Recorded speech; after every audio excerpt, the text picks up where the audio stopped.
Michael Jackson's death will likely be focusing on the powerful sedative Diprivan, otherwise known as propofol. There are numerous reports of numerous bottles of the drug being found in Jackson's Los Angeles home. Last week, authorities did remove drugs and other evidence from the mansion. But what exactly is Diprivan? Well, here's the answer. It is one of the most widely used IV drugs used for general anesthesia. According to the FDA, it should be dispensed only by a person properly trained to administer anesthesia.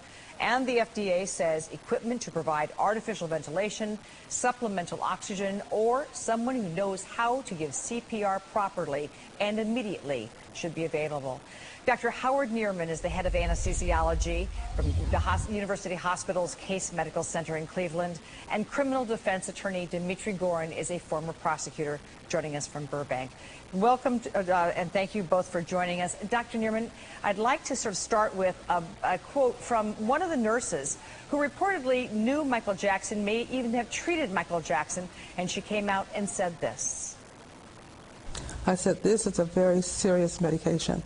I said, you keep telling me you want to be knocked out to go to sleep. The problem is, being knocked out to go to sleep, you might not wake up. There's no indication to use this medication as a sleep aid, is there? Not at all, Dr. Nancy. This is a very powerful anesthetic, like the nurse said, and it's for use in controlled areas such as the operating room and the intensive care unit only. This is not an at-home drug.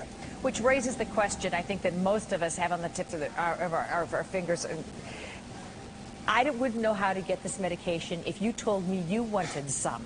I don't know how to write a prescription for it. I don't know how to get it other than stealing it, frankly, out of the operating room. How do you get this stuff? And you're quite right. That's exactly how it probably would be obtained here in the United States. It is a drug that's stocked in the hospital formulary, in the pharmacy rather, in outpatient surgery clinics, and you can't write a prescription for it. You cannot go to your local drugstore and get this. So somebody would literally have to steal it from there. Now, whether this is available online or not is a different story, and I can't answer that. That's an interesting question. Dmitry, talk to me a little bit about the investigation. These are definitely outlier physicians. I think I have to speak for the whole medical profession. But what's the DEA looking for? Well, they're looking for, number one, the possibility of the drugs being unlawfully prescribed to Mr. Jackson, and essentially the possibility of some sort of conspiracy of providing him with the drugs. And what do you mean when you say a conspiracy?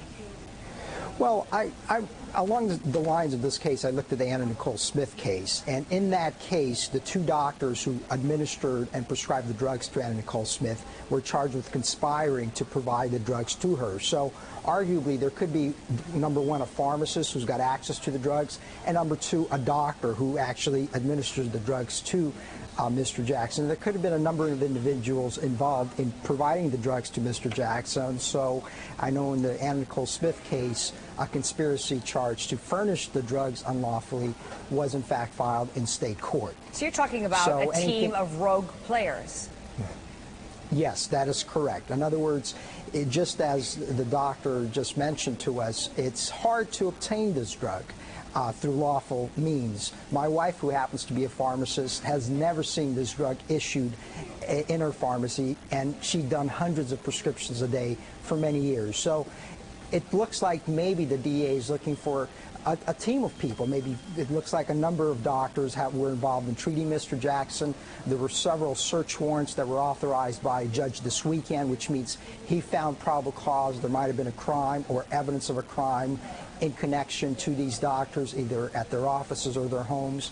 And so the DEA, as well as local law enforcement, LAPD, as well as the Department of Justice, are looking at a number of players, which is why I mentioned the possibility of a conspiracy to provide these controlled substances to Mr. Jackson. Howard, we know that Michael Jackson had a lot of plastic surgery, and most plastic surgery in this country is done in outpatient surgery centers. Seems to me a really soft target if you have the right inside player.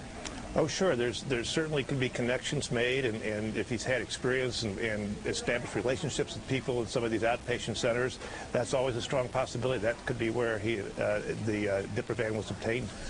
And concierge medicine, where you pay a certain flat rate for access to a physician 24/7, is a legitimate part of American medicine now. But boy, it's taken a hit for sort of doctors for hire?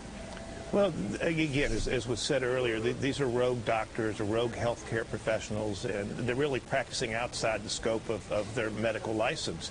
And when that happens, it really has usually an unfortunate consequence. Dmitry, do you have any idea, is there any word in Los Angeles that some of the same people who have been indicted or implicated with Anna Nicole Smith might be the same players in this case?